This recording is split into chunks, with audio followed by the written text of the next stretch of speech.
नमस्कार दोस्तों, मैं एसएमएस वारी हमारे सत्यम स्टडी पॉइंट पर आपका एक बार फिर से हार्दिक स्वागत करता हूं।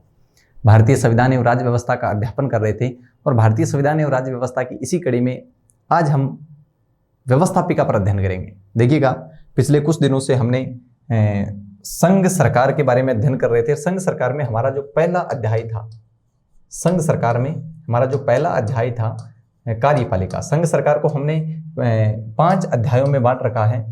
संघ सरकार का वर्णन भारतीय संविधान के भाग 5 में है। भाग 5 में अनुच्छेद 52 से अनुच्छेद 151 तक कुल 100 अनुच्छेदों में संघ सरकार का वर्णन है। इस भाग 5 को यानी संघ सरकार का जो पहला अध्याय था, पहला अध्याय कौन सा था? तो पहला अध्याय था कार्यपालिका। कार्यपालिका पर हमने विस्तृत रूप से चर्चा कर ली। कार्यपालिका में हमने सबसे पहले राष्ट्रपति के बारे में अध्ययन किया। राष्ट्रपति के बाद में हमने उपराष्ट्रपति के बारे में अध्ययन किया और राष्ट्रपति और उपराष्ट्रपति के बाद में हमने मंत्री और प्रधानमंत्री के बारे में चर्चा की। और उसके बाद में हमने विस्तृत रूप से महान्यायवादी के बारे में चर्चा की। देखिए, महान्यायवादी के साथ में हमने महाधिवक्ता की भी चर्चा की थी, लेकिन महाधिवक्ता संघ सूची का संघ सरकार का विषय नहीं है, राज्य सरकार में आता है। हालांकि हमने महान्यायवादी और महाधिवक्ता की जो कार्य विधि है वो एक जैसी होती है, इसलिए हमने साथ में पढ़ लिया। इन सब का वर्णन हमने पढ़ा अनुच्छेद 52 से लेकर अनुच्छेद 78 तक। इन सब का विस्तृत रूप से हमने अध्ययन किया जो कार्यपालिका में शामिल है। आज जो हम अध्ययन करेंगे भारतीय संविधान के भाग 5 यानी संघ जो सरकार है, भाग 5 के अध्याय नंबर 2 पर जो दूसरा अध्याय है, अध्याय 2। अध्याय 2 में जो अनुच्छेद है वो 79 से 122 तक है, अनुच्छेद 79 से 122 तक है। यहां पर हम चर्चा करेंगे अनुच्छेद 79 से 122 तक संघ सरकार में किस चीज का वर्णन है? व्यवस्थापिका का वर्णन है। किसका वर्णन है? व्यवस्थापिका का। तो देखिएगा, भाग 5 के अध्याय 2 में अनुच्छेद 79 से 122 तक हम किस चीज पर विस्तृत रूप से चर्चा करेंगे? व्यवस्थापिका पर। देखिए, व्यवस्थापिका का जो प्रमुख काम है वो है कानून निर्माण करना। प्रमुख काम क्या है? कानून या विधि, कानून बोल सकते हैं, विधि बोल सकते हैं, कानून या विधि का निर्माण करना, ये प्रमुख कार्य होता है व्यवस्थापिका। कार्यपालिका का प्रमुख काम क्या था? कानून या विधि को लागू करना, और व्यवस्थापिका प्रमुख कार्य था कानून या विधि का निर्माण करना, ये इसका प्रमुख कार्य था। देखिए, व्यवस्थापिका को संघ में व्यवस्थापिका को कहें या संघ सरकार में व्यवस्थापिका को संसद कहते हैं। कि केंद्र सरकार में कानून निर्माण का कार्य व्यवस्थापिका करती है और व्यवस्थापिका को हम केंद्र में क्या बोल देते हैं? संसद बोलते हैं। तो ये बातें आपको ध्यान में रखनी है। तो आज हम अध्यापन करेंगे भाग 5 के अध्याय 2 का। देखिए, हमने भाग 5 को 5 अध्यायों में बांट रखा है। अध्याय 1 पर हमने चर्चा कर ली। आज हमारा जो अध्याय है वो है अध्याय 2। देखिए, अध्याय 2 को शुरू करने से पहले मैं यानी संसद को शुरू करने से पहले हम थोड़ी सी संसद भवन पर चर्चा कर लेते हैं। भारतीय संसद भवन पर चर्चा कर लेते हैं। देखिएगा, भारतीय जो संसद भवन है उस संसद भवन के बात करें अगर निर्माण की, निर्माण से पहले बात करते हैं संसद भवन की परिकल्पना की। कि संसद भवन का सबसे पहले नक्शा जो तैयार करने वाले व्यक्ति थे वो कौन थे? परिकल्पना प्रस्तुत करने वाले व्यक्ति कौन थे? तो परिकल्पना प्रस्तुत करने वाले व्यक्ति थे सर एडविन लुडविन। एक तो ये इंजीनियर थे, अंग्रेज इंजीनियर थे, एडविन लुडविन, और एक थे हर्बर्ट बेकर। हर्बर्ट बेकर, ये 2 व्यक्ति थे, 2 इंजीनियर थे जिन्होंने सबसे पहले संसद भवन की परिकल्पना प्रस्तुत की। इसके बाद में बात करें कि संसद भवन का सबसे पहले संसद भवन के शिलान्यास की बात करें तो संसद भवन का शिलान्यास होता है 1921 में। संसद भवन की परिकल्पना तो प्रस्तुत की गई थी 1912-13 में। 1912-13 के समथिंग संसद भवन की परिकल्पना प्रस्तुत की थी एडविन लुडविन और हर्बर्ट बेकर ने। संसद भवन का शिलान्यास होता है 1921 में, और इसका शिलान्यास किया था किसने?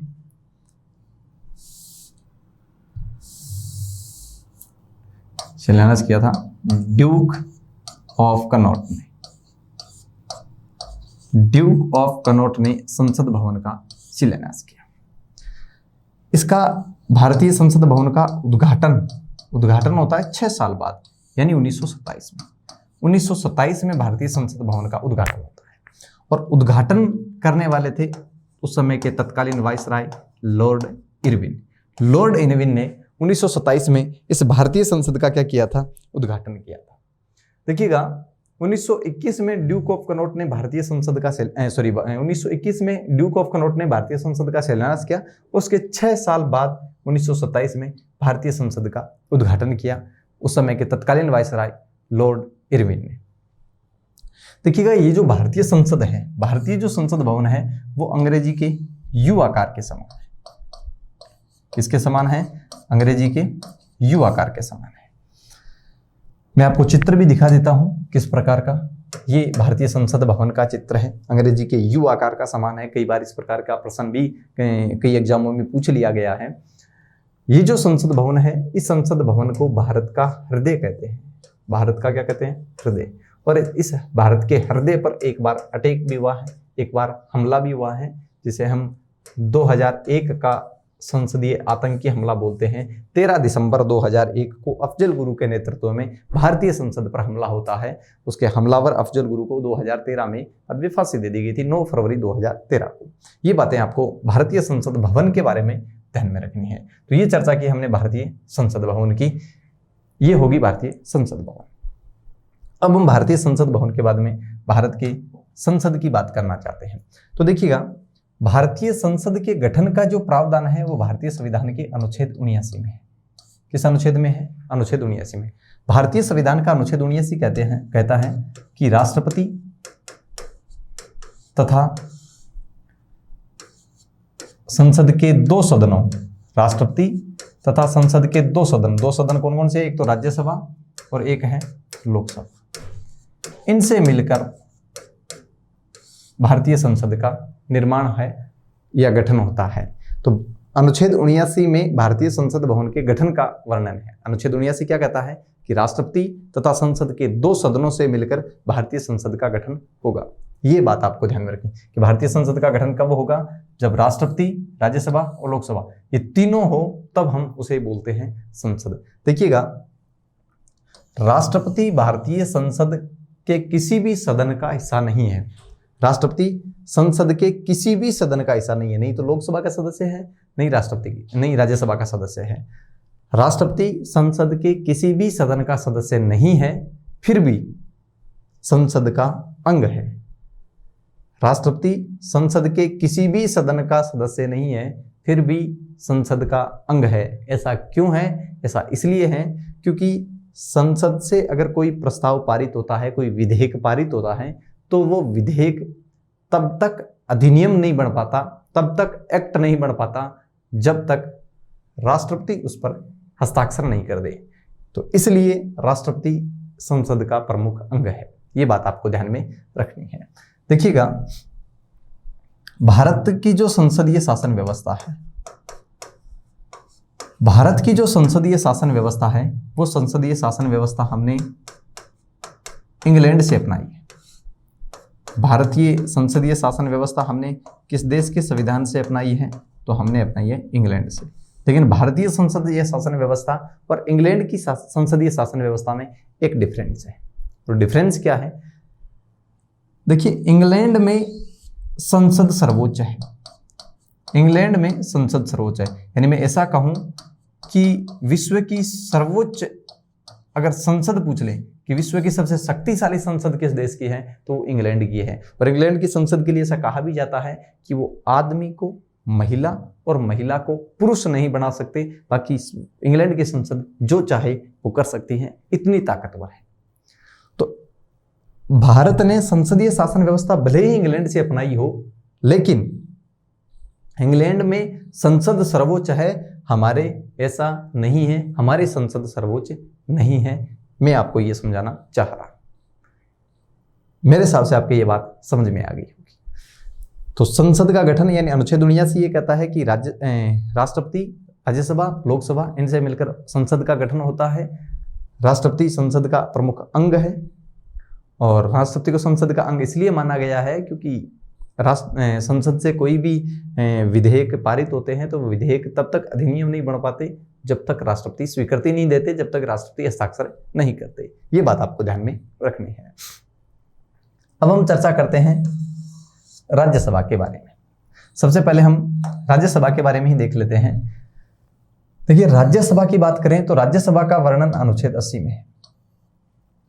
अनुच्छेद 80 में राज्यसभा का वर्णन है, राज्यसभा की संरचना का वर्णन है। राज्यसभा की संरचना की बात करें तो राज्यसभा को हम 3 भागों में बांटकर पढ़ सकते हैं। 3 भागों में कैसे? एक तो निर्वाचित सदस्य और एक मनोनीत सदस्य। 2 भाग तो हो गए ही। एक तो हो गए संसद के निर्वाचित सदस्य, एक हो गए संसद के मनोनीत सदस्य, और एक भाग हो गया इनकी निर्वाचन पद्धति। इनकी निर्वाचन पद्धति। तो 3 भागों में बांटकर हम राज्यसभा की संरचना या राज्यसभा को पढ़ सकते हैं। राज्यसभा की संरचना की बात करें तो राज्यसभा को हमने कितने भागों में बांट दिया है? 3 भागों में बांट के पढ़ेंगे। जैसे एक तो राज्यसभा के निर्वाचित सदस्य, एक राज्यसभा के मनोनीत सदस्य और एक राज्यसभा की निर्वाचन पद्धति। इन तीनों को हम पढ़ें। सबसे पहले बात आती है राज्यसभा के गठन की। राज्यसभा के गठन की बात करें तो राज्यसभा के गठन का प्रावधान भारतीय संविधान के अनुच्छेद 82 और भारतीय संविधान के 83 में है। भारतीय संविधान के अनुच्छेद 82 में और भारतीय संविधान के अनुच्छेद 83 में राज्यसभा के गठन का प्रावधान है। राज्यसभा के गठन की बात करूं तो राज्यसभा में अधिकतम मेंबर कितने हैं? तो राज्यसभा में अधिकतम मेंबर हो सकते हैं 250। अधिकतम मेंबर राज्यसभा में कितने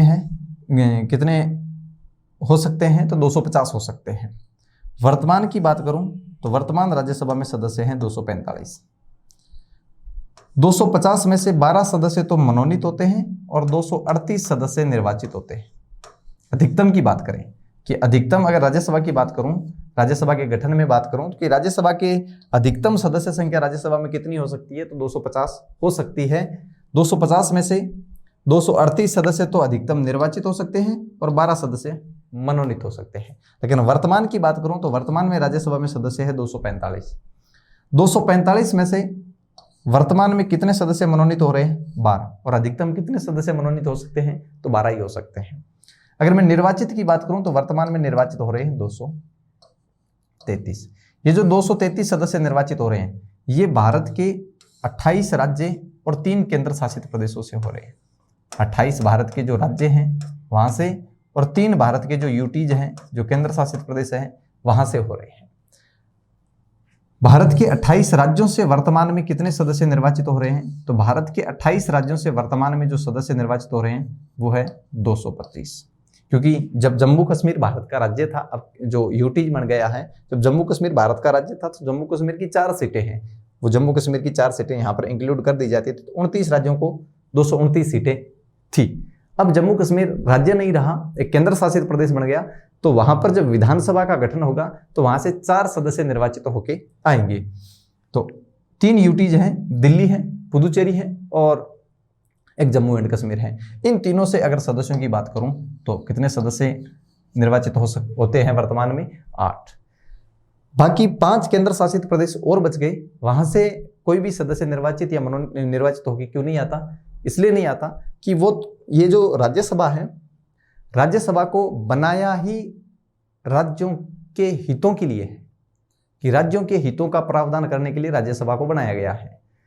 तो वो जो 5 केंद्र शासित प्रदेश है वो तो पहले ही केंद्र के अधीन है, वो तो पहले से ही केंद्र के अधीन है, तो इसलिए वहां पर ऐसा कहते हैं कि सदस्यों के निर्वाचन का प्रावधान नहीं किया गया है। यहाँ पर 3 केंद्र शासित प्रदेशों में इसलिए किया गया है कि यहाँ 3 केंद्र शासित प्रदेशों में विधानसभाएं हैं, इसलिए यहाँ पर सदस्यों का प्रावधान किया गया है। तो ये राज्यसभा के सीटों का प्रावधान है। देखिए, राज्यसभा की सीटों का जब बंटवारा है, जैसे ये 28 राज्यों की 225 सीट होगी, 3 केंद्र शासित प्रदेशों में 8 सीट है। ये जो प्रावधान है किस राज्य से कितनी सीट होगी, जैसे मैंने कहा कि जम्मू कश्मीर से 4 है, दिल्ली से 3 है, पुदुचेरी से 1 है, ये जो राज्यसभा की सीटों का प्रावधान है, तो ये राज्यसभा की सीटों का बंटवारा कहां पर कर रखा है? तो भारतीय संविधान की 4थी अनुसूची में कर रखा है। हमने जब अनुसूचियों पर डिस्कस की थी तो विस्तृत रूप से हमने जाना भी था। तो भारतीय संविधान की जो चौथी अनुसूची है, भारतीय संविधान की जब अनुसूची नंबर हम 4 पढ़ते हैं तो उस अनुसूची 4 में राज्यसभा की सीटों का बंटवारा कर रखा है। राज्यसभा की सीटों का बंटवारा कैसे, जैसे 31 सीट उत्तर प्रदेश से है राज्यसभा में, सर्वाधिक है 31 उत्तर प्रदेश से। इसके बाद में 19 सीट है महाराष्ट्र से, 18 सीट है तमिलनाडु से। तमिलनाडु से वर्तमान में 18 सीट है तमिलनाडु से राज्यसभा में। तो तीसरे नंबर पर सर्वाधिक राज्यसभा सीटों वाला राज्य कौन सा है, तमिलनाडु है। 16 सीट बिहार से हैं और 16 ही सीट पश्चिमी बंगाल से हैं। तो पश्चिमी बंगाल और बिहार दोनों से सीटों का प्रावधान है वो 16-16 है, यानी बराबर है। कई बार इस प्रकार का क्वेश्चन भी पूछ लिया जाता है कि बिहार के समान और किस राज्य की राज्यसभा सीट है, तो पश्चिमी बंगाल है। इसके बाद में और बात करें तो 12 सीट है कर्नाटक। कर्नाटक से राज्यसभा की कितनी सीटें हैं, 12 सदस्य, 12 स्थान निर्वाचित है। 11 सीटें हैं वो है आंध्र प्रदेश से, गुजरात से और एक राज्य है 11 सीटों वाला मध्य प्रदेश। तो 3 ऐसे राज्य हैं जहां से राज्यसभा के लिए 11-11 स्थान निर्धारित है। कौन कौन से हैं, आंध्र प्रदेश, गुजरात और मध्य प्रदेश। इसके अलावा अगर 10 सीटों की बात करें तो 10 सीटों वाले 2 राज्य हैं, एक तो है राजस्थान और एक है उड़ीसा। तो ये 2 ऐसे राज्य हैं जहां से राज्यसभा की 10-10 स्थान निर्धारित है। अगर 9 सीटों वाले राज्य की बात करें तो वो है केरल। केरल से राज्यसभा के लिए 9 स्थान निर्धारित है। केरल के बाद में अगर बात करें तो 7 सीटों वाले 3 राज्य हैं, एक तो है पंजाब। पंजाब से राज्यसभा के लिए 7 स्थान निर्धारित हैं। पंजाब के बाद में बात करें तो एक हमारा राज्य है तेलंगाना, जहां से 7 स्थान निर्धारित है राज्यसभा के लिए, और एक है असम। पूर्वोत्तर भारत का एकमात्र ऐसा राज्य है जहां से 1 से अधिक सीट है, वो है असम। बाकी पूर्वोत्तर भारत के हम जो 7 बहनें जो कहते हैं उन सब से 1-1 सीट है। सिक्किम से भी 1 सीट है। तो वो जो ऊपर वाला जो पूरा पोर्शन है पूर्वोत्तर भारत का, वहां पर सब राज्यों से 1-1 सीट है सिवाय असम को छोड़कर। तो असम पूर्वोत्तर भारत का एकमात्र ऐसा राज्य बोल सकता हूं जिससे 1 से अधिक सीटें हैं। इसके अलावा बात करें 6, तो 6 सीटें हैं झारखंड की। तो झारखंड की सीटें कितनी हैं, 6। झारखंड के अलावा बात करूं मैं 5 सीटों वाले राज्यों की, तो 5 सीटों वाले 2 राज्य हैं, एक तो है हरियाणा और एक है उत्तराखंड। ये 2 ऐसे राज्य हैं जहां से राज्यसभा की कितनी सीटें हैं, 5-5 सीटें हैं। सॉरी, एक तो हरियाणा है और दूसरा राज्य जिसकी 5 सीटें हैं वो कौन सा है, तो वो है छत्तीसगढ़। वो कौन सा है, छत्तीसगढ़। तो 5 सीटों वाला राज्य की बात करें तो हरियाणा और छत्तीसगढ़ में राज्यसभा के 5 स्थान हैं। इसके बाद में 2 राज्य ऐसे हैं जिनकी 3-3 सीट है, तो एक तो है हिमाचल प्रदेश और एक है जो अभी हमने लिखा था कौन सा राज्य जहां की 3, उत्तराखंड। तो उत्तराखंड और हिमाचल प्रदेश की जो राज्यसभा के लिए स्थान आरक्षित हैं वो 3-3 हैं। इसके बाद में 1 सीट वाले भारत के 8 राज्य हैं। 8 राज्य कौन कौन से हैं, तो एक तो है अरुणाचल प्रदेश।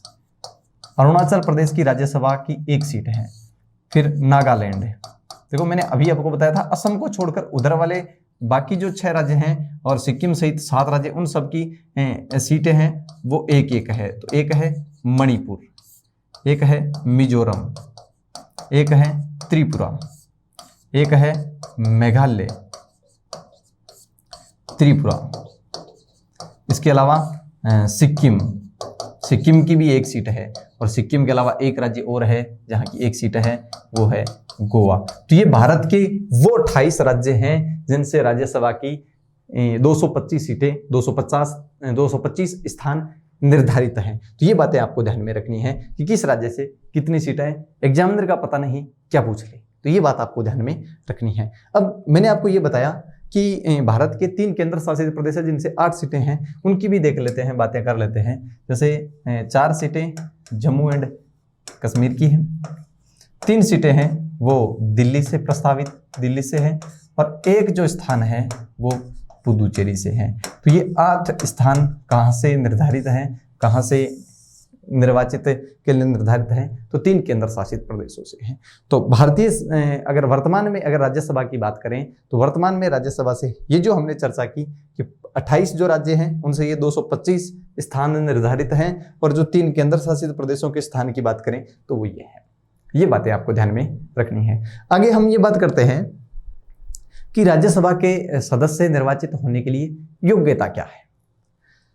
देखिए, राज्यसभा के सदस्य निर्वाचित होने के लिए अगर योग्यता की बात करें कि राज्यसभा के सदस्य निर्वाचित होने के लिए क्या योग्यता या अर्हता है, योग्यता का ही दूसरा नाम अर्हता है। भारतीय संविधान का अनुच्छेद 84 इस बारे में बताता है। देखिए, राज्यसभा की अर्हता और लोकसभा की अर्हता दोनों की अनुच्छेद 84 है।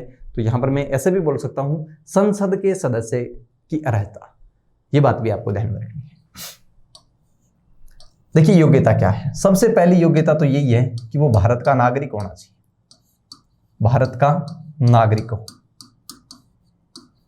सबसे प्रथम योग्यता ये है।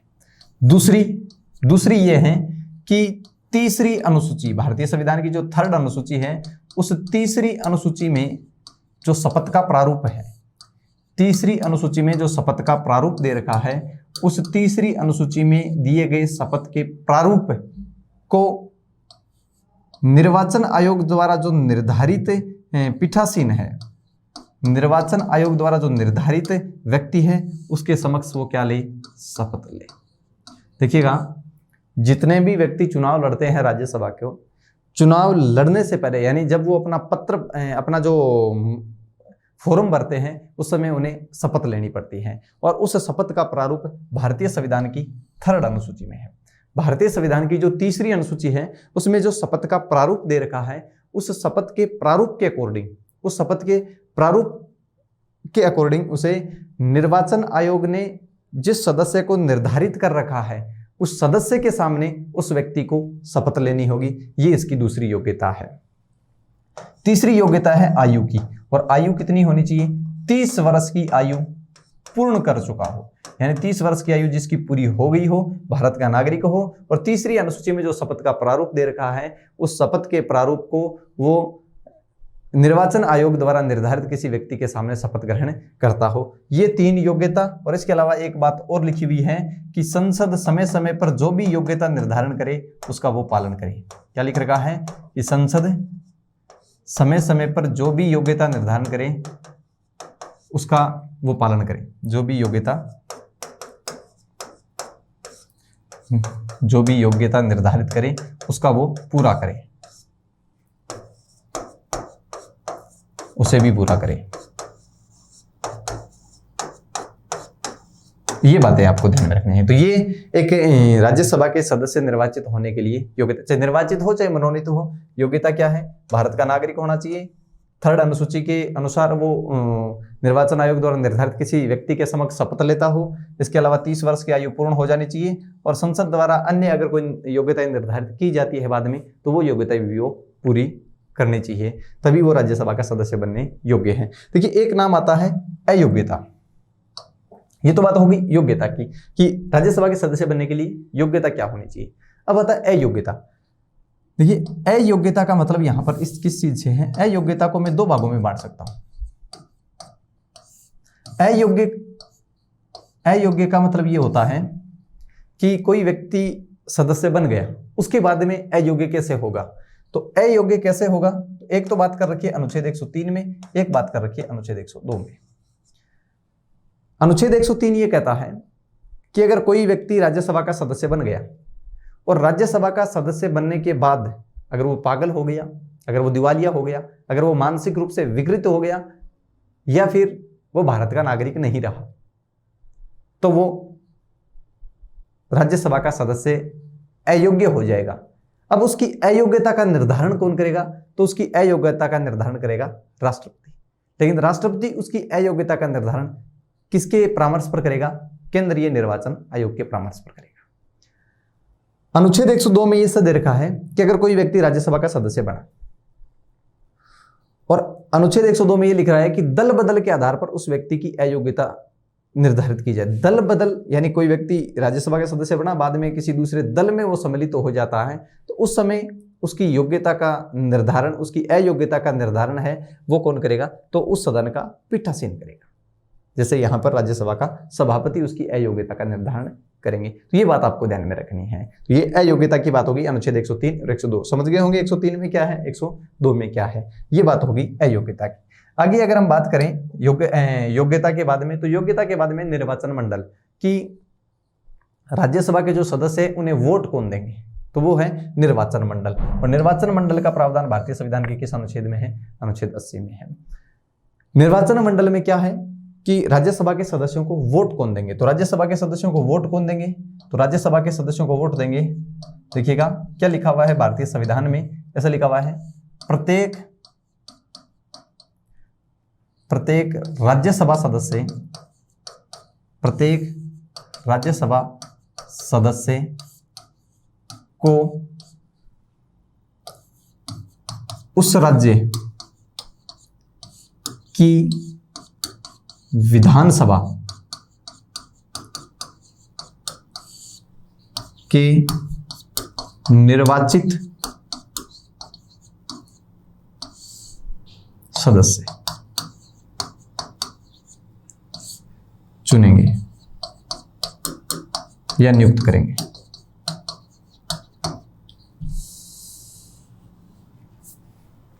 क्या लिख रखा है कि राज्यसभा के सदस्यों को वोट कौन देगा? तो राज्यसभा के सदस्यों को वोट कौन देगा?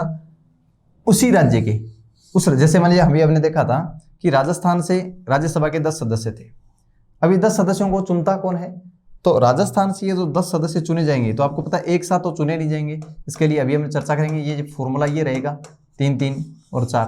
तो ये जो 3 सदस्य जो चुने जाएंगे, 3 सदस्य जो चुने जाएंगे, 4 सदस्य जो चुने जाएंगे, इनको चुनेगा कौन? तो इनको चुनेगा कौन? उस राज्य, जैसे राजस्थान से ये 10 सदस्य चुने जाने हैं, तो राजस्थान से कुल विधायक कितने हैं? 200। उस राज्य, मैंने कहा उस राज्य की विधानसभा के निर्वाचित सदस्य, तो राजस्थान की विधानसभा के निर्वाचित सदस्य कितने हैं? 200 है। तो राजस्थान के जो 200 निर्वाचित विधायक हैं वो इनको वोट देंगे और वो इनको चुनेंगे। तो अगर हम निर्वाचन मंडल की बात करें, निर्वाचक मंडल की बात करें, तो राज्यसभा के निर्वाचक मंडल में कौन शामिल होता है? तो उस राज्य की विधानसभा के निर्वाचित सदस्य शामिल होते हैं। यानी राजस्थान से जो 10 सांसद चुन के जाते हैं उनको कौन चुनते हैं? तो उनको चुनते हैं राजस्थान के 200 विधायक। राजस्थान के 200 विधायक इनको वोट देते हैं। ये अच्छा, यहां पर क्या है, यहां पर इन्हें हम ऐसे नहीं कहेंगे ये इसके मतदाता है। ये जो राजस्थान के जो 200 विधायक हैं इनको हम मतदाता नहीं बोलेंगे, इनको हम क्या बोलेंगे? इनको हम मतदाता नहीं बोलेंगे, इनको हम क्या बोलेंगे? इनको हम निर्वाचक बोलेंगे। क्योंकि जहां पर अप्रत्यक्ष चुनाव होता है, अप्रत्यक्ष चुनाव में जो कैंडिडेट होते हैं वोट देने वाले, उनको मतदाता नहीं बोलकर क्या बोला जाता है? निर्वाचक। ये बात हमने राष्ट्रपति उपराष्ट्रपति में भी देखी थी और ये बात हमने राज्यसभा में भी देखी है। जैसे हम अगर किसी को वोट देते हैं जैसे कहते हैं मतदाता, लेकिन इनको अगर जो वोट देने वाले होते हैं उनको क्या कहते हैं? निर्वाचक, इलेक्टर्स। ये बात आपको ध्यान में रखनी है। तो ये इनके निर्वाचक मंडल में शामिल होते हैं। प्रत्येक राज्यसभा से सदस्य जिस राज्य से चुना जाएगा उस राज्य की विधानसभा के जो सदस्य हैं, जो निर्वाचित सदस्य हैं, विधानसभा के जो निर्वाचित सदस्य हैं, जैसे राजस्थान से जो 200 सदस्य चुने, 10 सदस्य जो चुने जाते हैं राज्यसभा में, उनको कौन चुनता है? तो राजस्थान के 200 एमएलए। 200 एमएलए कौन से हैं? निर्वाचित। ये निर्वाचित है। तो राजस्थान की विधानसभा के जो निर्वाचित सदस्य हैं वो इनको वोट देते हैं। ये बात आपको ध्यान में रखनी है। आगे निर्वाचक मंडल के बाद में आती है निर्वाचन पद्धति की, कि इनको चुना किस पद से जाता है। देखिए राज्यसभा के सदस्यों को जो चुनने की जो पद्धति है, उस पद्धति में अगर मैं बात करूं तो अनुच्छेद 80(4) और एक है अनुच्छेद 80(5). अनुच्छेद 80(5), इन 2 अनुच्छेदों में निर्वाचक पद्धति दे रखी है। अनुच्छेद 80(4) में तो राज्यों से जो सदस्य चुने जाएंगे, राज्यों से मतलब जो भारत के 28 राज्य हैं उनसे कुल कितने सदस्य चुने जा रहे हैं? तो उनसे वर्तमान में 225 सदस्य चुने जा रहे हैं। तो ये 225 सदस्य कैसे चुने जा रहे हैं? पद्धति क्या है चुने जाने की? उस पद्धति का वर्णन अनुच्छेद 80(4) में है। और आपको पता होगा कि आपको पता होगा अनुच्छेद 85 में उन सदस्यों की निर्वाचक पद्धति का वर्णन कर रखा है, उन सदस्यों की जो भारत के जो 3 केंद्र शासित प्रदेश हैं, उन केंद्र शासित प्रदेशों से जो 8 सदस्य चुनकर जाते हैं उनकी निर्वाचन पद्धति का वर्णन कर रखा है। तो निर्वाचन पद्धति क्या होगी? अनुच्छेद 84 में स्पष्ट रूप से लिखा हुआ है, अनुच्छेद 84 में स्पष्ट रूप से लिखा हुआ है एकल संक्रमणीय बोल दो चाहे एकल हस्तांतरणीय बोल दो, एक ही बात है। सही शब्द एकल हस्तांतरणीय रहेगा। एकल संक्रमणीय या एकल हस्तांतरणीय मत पद्धति, किस पद्धति से चुने जाएंगे ये? एकल संक्रमणीय या एकल हस्तांतरणीय आनुपातिक प्रतिनिधित्व की, आनुपातिक नाम और लिख देता हूं, आनुपातिक मत पद्धति, आनुपातिक मत पद्धति। इस पद्धति से ये चुने जाएंगे। कौन से सदस्य? राज्यसभा के जो 225 मेंबर है जो 28 राज्यों से चुने जाते हैं, उन 28 राज्यों के 225 सदस्यों का निर्वाचन कैसे होगा, इसका वर्णन भारतीय संविधान के अनुच्छेद 84 में लिख रखा है कि एकल संक्रमणीय आनुपातिक मत पद्धति से इनका क्या होगा? चुनाव होगा। ऐसा लिख रखा है अनुच्छेद 84 में। देखिए यहां पर खुला गुप्त कुछ भी नहीं लिख रखा, आपको ये बात ध्यान में रखनी है। क्या लिखा हुआ है कि राज्यसभा के जो 225 सदस्य 28 राज्यों से जो निर्वाचित होते हैं उनका निर्वाचन पद्धति क्या होगी? एकल संक्रमणीय या हस्तांतरणीय आनुपातिक मत पद्धति क्या होती है, हम विस्तृत रूप से चर्चा करेंगे। हमने इसकी बात राष्ट्रपति में भी की थी, हमने इसकी बात उपराष्ट्रपति में भी की थी, लेकिन हम इस पर भी विस्तृत रूप से चर्चा करेंगे। तो ये जो 8 सदस्य वे कैसे चुने जाते हैं? ये 8 सदस्य कैसे चुने जाते हैं? तो देखिएगा यहां पर ऐसे लिखा हुआ है क्या लिखा हुआ है कि जो संघ शासित क्षेत्र है, कि जो संघ शासित जो क्षेत्र हैं उनसे जो सदस्य चुनकर आते हैं, संघ शासित क्षेत्रों से जो सदस्य चुनकर आते हैं उनके निर्वाचन की पद्धति संसद निर्धारित करेगी कि उसे किस पद्धति से चुनेंगे। केंद्र शासित प्रदेशों से जो 8 सदस्य वर्तमान में राज्यसभा में आते हैं वो किस पद्धति से चुनकर आएंगे, इसका डिसाइड कौन करेगा? इसका डिसाइड संसद करेगी। और संसद ने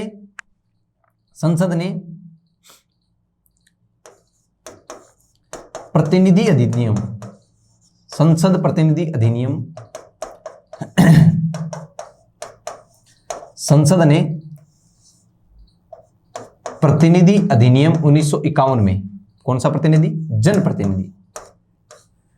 देखिएगा अनुच्छेद 85 में यह कह रखा है कि जो 8 सदस्य वर्तमान में 3 केंद्र शासित प्रदेशों से जो निर्वाचित होते हैं ये निर्वाचित कैसे होंगे? तो संविधान में ऐसा लिखा हुआ है, अनुच्छेद 85 में यह लिखा हुआ है कि इन सदस्यों के निर्वाचन पद्धति कैसी होगी, इसका डिसाइड संसद करेगी। इसका डिसाइड कौन करेगी? संसद। और संसद ने एक कानून बना रखा है जनप्रतिनिधि अधिनियम 1951, और जनप्रतिनिधि अधिनियम में उन्होंने ये लिखा है कि इन सदस्यों को भी हम एकल संक्रमणीय या एकल हस्तांतरणीय आनुपातिक मत पद्धति से चुनेंगे। ये बात आपको ध्यान में रखनी है। मैं दोबारा समझाना चाहूंगा कि आपको क्वेश्चन ऐसे पूछ ले कि राज्यसभा के सदस्यों का निर्वाचन किस पद्धति से होता है, तो एकल संक्रमणीय आनुपातिक मत पद्धति से होता है। वर्तमान में इन सदस्यों को भी किस पद्धति से चुना जाता है? इस पद्धति से चुना जाता है। और इन सदस्यों को भी किस, यानी 228 और 8 यानी 233 सदस्य हैं, 200 राज्यसभा में जो 233 सदस्य हैं उनका निर्वाचन एकल संक्रमणीय आनुपातिक मत पद्धति से होता है। लेकिन संविधान में क्या लिखा है? संविधान में यह लिखा है कि जो 225 सदस्य जो 28 राज्यों से जाएंगे उनके लिए तो स्पष्ट रूप से लिख रखा है, अनुच्छेद 84 में स्पष्ट रूप से लिखा हुआ है कि इन सदस्यों को तो एकल संक्रमणीय आनुपातिक प्रतिनिधित्व के आधार पर चुनेंगे। लेकिन अनुच्छेद 85 में यह लिखा हुआ है कि जो 3 केंद्र शासित प्रदेश हैं उन 3 केंद्र शासित प्रदेशों से जो 8 सदस्य निर्वाचित होकर आएंगे उनको किस पद्धति से चुना जाएगा, इसका डिसाइड संसद करेगी। और संसद ने जनप्रतिनिधि अधिनियम 1951 बनाकर उसमें यह लिख रखा है कि इन सदस्यों का निर्वाचन भी एकल संक्रमणीय या एकल हस्तांतरणीय मत पद्धति से करेंगे। ये बात आपको ध्यान में रखनी है। ये बात इनके लिए जनप्रतिनिधि अधिनियम में लिखी हुई है, संविधान में नहीं लिखी हुई। वर्तमान में इनका निर्वाचन भी एकल संक्रमणीय मत पद्धति से होता है। ये बात आपको ध्यान में रखनी है। मेरे हिसाब से आपको अच्छी तरह से ये बात समझ में आई होगी। अब देखिए इनके लिए मैं क्वेश्चन भी लेके आया हूं। मैंने अभी आपको बताया था कि हम कई जगह ऐसे देखते हैं कि इनके खुला मतदान होता है, कई जगह इसके लिए देखते हैं कि गुप्त मतदान होता है। तो ये ओपन और ये गुप्त मतदान क्या होता है? देखिएगा, संविधान में कहीं भी ऐसा नहीं लिखा हुआ है कि इनका मतदान गुप्त होगा कि खुला होगा। ऐसा कहीं भी मैंने अनुच्छेद न तो 80(4) में लिखा है, न में कहीं 80(5) में लिखा है। तो संविधान में इस प्रकार की शब्दावली राज्यसभा के सदस्यों के लिए नहीं लिखी हुई है। राष्ट्रपति के लिए बाकायदा लिखी हुई है, लेकिन किसके लिए नहीं लिखी हुई है? किसके लिए नहीं लिखी हुई है? राज्यसभा के सदस्यों के लिए खुला या गुप्त जैसा शब्द नहीं लिखा हुआ है उसकी मत पद्धति में। देखिएगा, मैं आपके लिए क्वेश्चन लेके आया हूं। ये आपके लिए क्वेश्चन है। क्वेश्चन क्या है कि राज्यसभा के सदस्यों का चुनाव किस विधि से होता है? और आपके सामने ये मैंने 4 ऑप्शन रखे हैं। पहला है एकल संक्रमणीय आनुपातिक, दूसरा एकल संक्रमणीय आनुपातिक गुप्त मतदान, तीसरा है एकल संक्रमणीय आनुपातिक खुला मतदान, और चौथा है इनमें से कोई नहीं। तो इसका सही आंसर क्या होगा? एकल संक्रमणीय आनुपातिक खुला मतदान। ऐसा क्यों? अभी तो मैंने आपको बताया कि संविधान में ऐसा लिखा हुआ ही नहीं है। संविधान में तो ऐसा लिखा हुआ है एकल संक्रमणीय आनुपातिक। तो क्या सभी चीजें संविधान में लिखी हुई है क्या? कई चीजें ऐसी भी है जो संविधान में नहीं लिखी हुई। ये जो खुला मतदान जो बात लिखी हुई है, ये बात जनप्रतिनिधि अधिनियम 1951 में लिखी हुई है। आपको क्वेश्चन इस प्रकार पूछ ले तो सही करना है ऑप्शन नंबर 3। पर क्वेश्चन इस प्रकार पूछ ले कि अनुच्छेद 80 में राज्यसभा के सदस्यों के निर्वाचन की किस विधि का उल्लेख है? क्वेश्चन क्या है कि अनुच्छेद 80 में राज्यसभा के सदस्यों के निर्वाचन की किस विधि का उल्लेख है? कि अनुच्छेद 80 में राज्यसभा के सदस्यों के निर्वाचन करने के लिए किस विधि का उल्लेख कर रखा है? तो यहां पर आपको ऑप्शन नंबर 1 सही करना है, क्योंकि यहां पर सिर्फ इतना ही लिखा हुआ है एकल संक्रमणीय या हस्तांतरणीय आनुपातिक। वहां पर खुला या गुप्त नहीं लिखा हुआ। ये बात मैं आपको बार बार बता रहा हूं। तो मेरे हिसाब से आपको ये बात अच्छी तरह समझ में आई होगी। ये बात समझ में आ गई?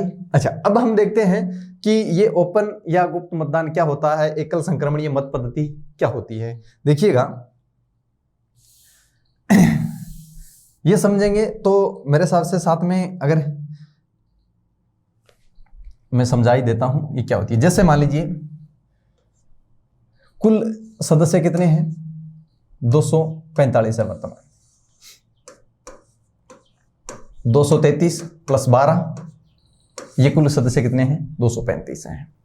अब एकल संक्रमणीय मत पद्धति क्या होती है कि जैसे मान लीजिए मैं अभी आपको राजस्थान परिप्रेक्ष्य से समझाना चाहूंगा। जैसे राजस्थान से राज्यसभा सदस्य कितने चुने जाते हैं? 10 चुने जाते हैं। 10 एक साथ नहीं चुने जाते। आगे आपको समझ में आ जाएगा कि एक साथ क्यों नहीं चुने जाते। 3, 3, 4 इस प्रकार चुने जाते हैं। जैसे राजस्थान में अभी 3 सीटों पर चुनाव हुए थे राज्यसभा के लिए। ठीक है, 3 सीटों पर कौन कौन कैंडिडेट खड़े हुए थे? 3 सीटों पर चुनाव हुए। मैं कैंडिडेटों के नाम लिख देता हूं। जैसे कोई एक ए था, एक बी है, एक सी है और एक डी। ये 4 उम्मीदवार खड़े हुए थे। 3 सीटों पर चुनाव थे, 4 उम्मीदवार खड़े हुए थे। 2 प्रत्याशी तो कांग्रेस के थे और 2 बीजेपी ने खड़े किए थे। ऐसे था। 2 कैंडिडेट बीजेपी ने खड़े किए, 2 कांग्रेस ने खड़े किए। कुल 4 कैंडिडेट खड़े किए। 3 सीटों के लिए चुनाव था। कितनी सीटों के लिए चुनाव था? 3 सीटों के लिए चुनाव था।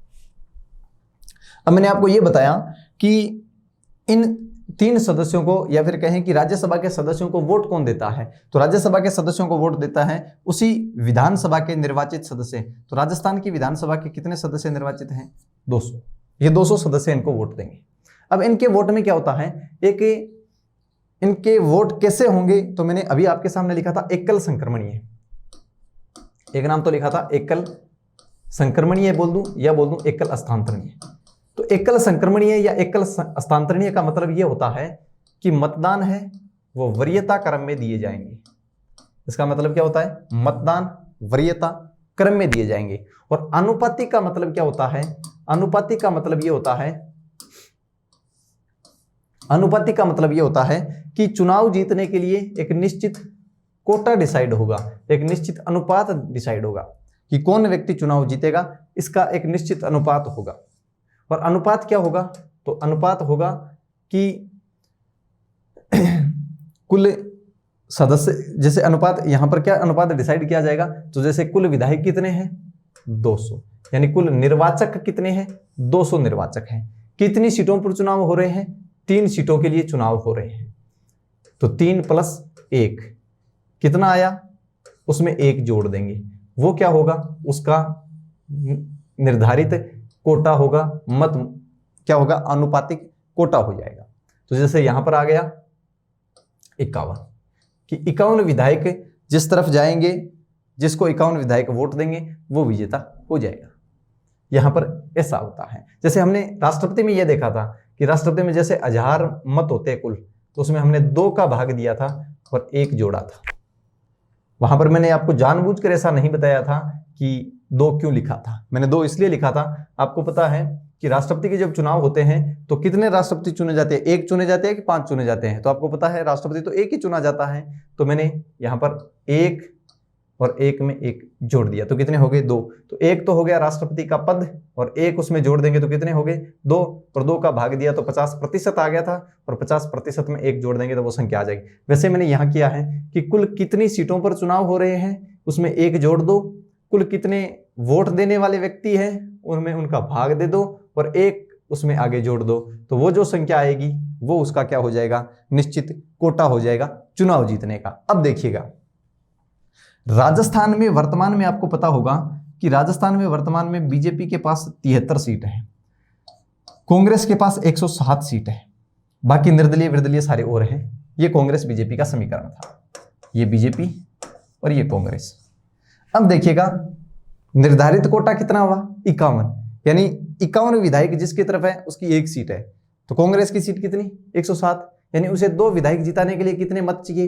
102 विधायक चाहिए। तो उन्होंने अपने कांग्रेस ने 2 विधायक खड़े किए, इसका मतलब दोनों जीत रहे थे उनके।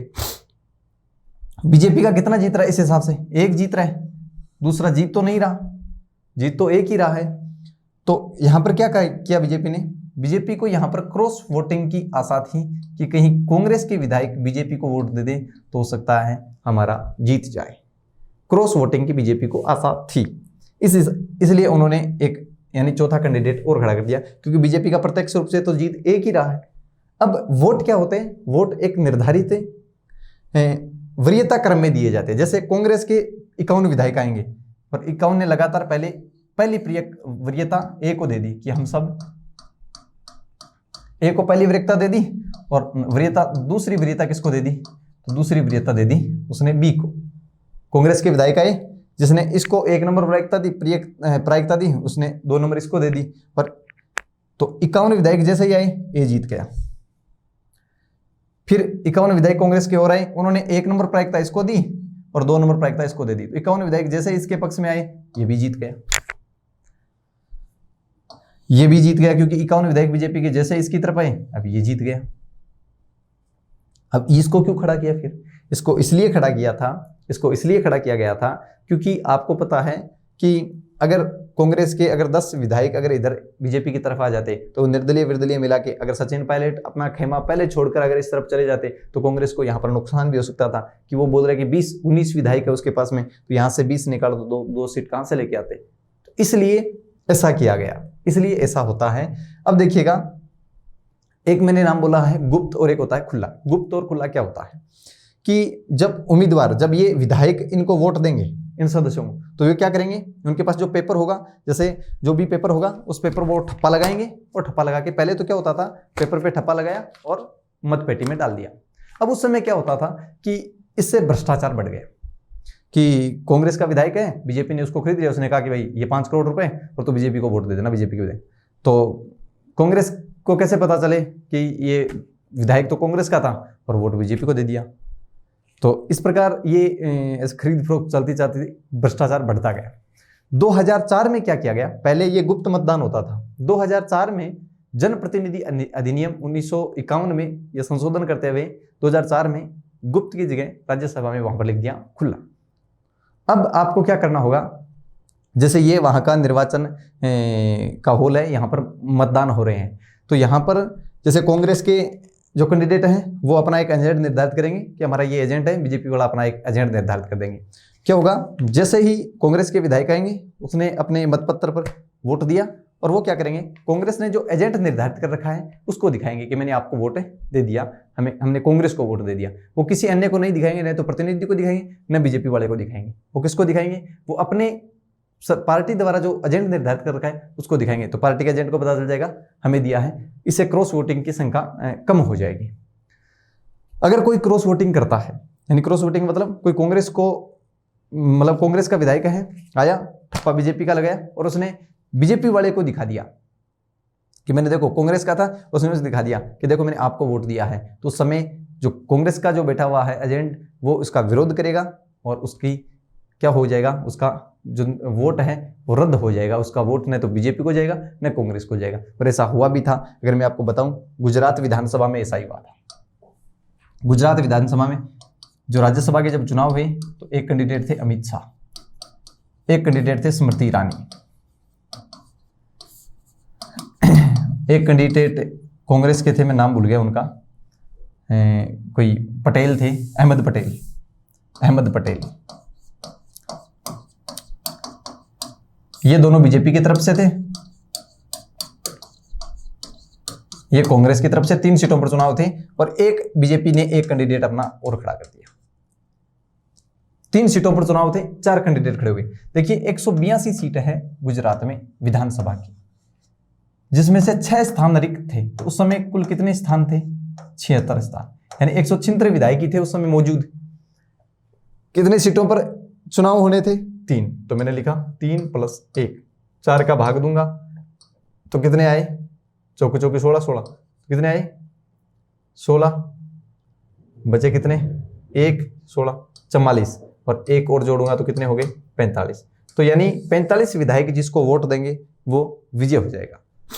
45 विधायक जिसको वोट देंगे वो विजय हो जाएगा। तो इसका मतलब यहां पर अमित शाह, स्मृति ईरानी, अहमद पटेल, 3 तो ये थे और चौथा बीजेपी का कोई और कैंडिडेट बीजेपी ने खड़ा कर दिया। अब देखिए हुआ क्या, अमित शाह को 46 वोट मिले, इसको भी 46 वोट मिले, और 2 कैंडिडेट ऐसे थे, इनको मिले थे 44 और इसको मिले थे 38। 2 कैंडिडेट ऐसे थे, कांग्रेस के थे, उन्होंने ठप्पा लगाया और सीधा का सीधा जो वो पत्र था, जो स्टाम्प, जो पेपर है, लेटर पैड होता है जिसपे वोट दिया जाता है, वो उसने बीजेपी के उस विधायक को उसको दिखा दिया, एजेंट को। दिखाना तो कांग्रेस का, क्योंकि कांग्रेस का विधायक है तो कांग्रेस के एजेंट को दिखाएगा, चाहे मतदान किसे ही दे, दिखाएगा अपने विधायक को, एजेंट को। उस विधायक ने, कांग्रेस के उन दोनों विधायकों ने बीजेपी के एजेंट को दिखा दिया। कांग्रेस के उस एजेंट ने तुरंत निर्णय लिया, क्योंकि उसमें वीडियो रिकॉर्डिंग होती है, और उन दोनों जो विधायक थे जिसने बीजेपी को वोट किया था और बीजेपी के एजेंट को दिखा दिया था, उन दोनों को निरस्त कर दिया। तो बाद में यहाँ पर समीकरण ही चेंज हो गया था। बाद में 176 से विधायक कितने बच गए थे, 174 बच गए। अब 174 में 4 का भाग दो तो आएगा 44, 43.5, और 43.5 में अगर 1 जोड़ूंगा तो कितने, 44.5। 44.5 का मतलब होता है 44। अब 44 वोट जिसे मिलेंगे वो विजय होगा। तो देखिए इसे 44 वोट, पूरे 44 ही मिले थे, ये क्या हो गया था, विजय हो गया था। बड़े कठिन से लेकिन इजी विजय हो गया। ये दोनों तो विजय हो ही गए, ये भी विजय हो गया। अब यहां पर अगर वो क्या करता, जो 2 विधायक थे कांग्रेस के, अगर वो बीजेपी के एजेंट को वो स्टाम्प नहीं दिखाता और वो कांग्रेस वाले को दिखाते तो क्रॉस वोटिंग हो जाती, उनकी सदस्यता भले ही रद्द हो जाए, लेकिन उस समय उनका वोट रद्द नहीं होता। वहां पर उनका वोट रद्द हो गया था और ये अहमद पटेल चुनाव जीत गया था। अभी उन्होंने चैलेंज भी कर रखा है सुप्रीम कोर्ट में इस चुनाव को, कि इस प्रकार का चुनाव जो हुआ था। अच्छा, यहां पर क्या होता, अगर वो दोनों विधायक इनको वोट दे देते तो क्या होता, यहां पर 40 हो जाते और आंकड़ा ये 45 का था, ये जीत गए, ये जीत गए। अब यहां पर क्या होता, अब यहां पर द्वितीय मतगणना के आधार पर विजय होता कि द्वितीय मतगणना में द्वितीय वरीयता सबसे ज्यादा किससे मिली है। अगर द्वितीय वरीयता अहमद पटेल को ज्यादा मिली होती तो अहमद पटेल विजय होता, और अगर बीजेपी के उस विधायक जो सांसद का प्रत्याशी था उसे मिली होती तो ये विजय होता। इस प्रकार की प्रक्रिया होती है। अच्छा, अगर कोई निर्दलीय विधायक है और वो अगर यहाँ पर मतदान देने जाता है तो वो अपना जो मत है, जो मत देगा, वो किसके एजेंट को दिखाएगा, बीजेपी को दिखाएगा कि कांग्रेस को, तो वो किसे भी नहीं दिखाएगा। अगर वो निर्दलीय विधायक अगर किसी एजेंट को दिखा देता है तो उसकी सदस्यता निरस्त हो जाती है, तो उसकी सदस्यता रद्द हो जाती है, उसका वोट रद्द हो जाता है। क्यों? क्योंकि वो तो किसी पार्टी से नहीं है, तो फिर किसे भी नहीं दिखा सकता। ये बात आपको ध्यान में रखनी है। ये खुला या गुप्त मतदान होता है। मेरे हिसाब से ये बात आपको समझ में आ गई होगी। अब हम पढ़ते हैं राज्यसभा का कार्यकाल। देखिएगा, राज्यसभा एक स्थायी सदन है।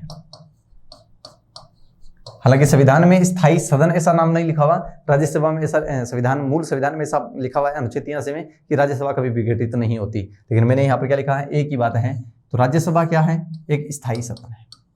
राज्यसभा का कोई कार्यकाल नहीं होता, राज्यसभा एक स्थायी सदन है। राज्यसभा के सदस्य का कार्यकाल 6 वर्ष होता है। राज्यसभा के सदस्य का कार्यकाल 6 वर्ष होता है।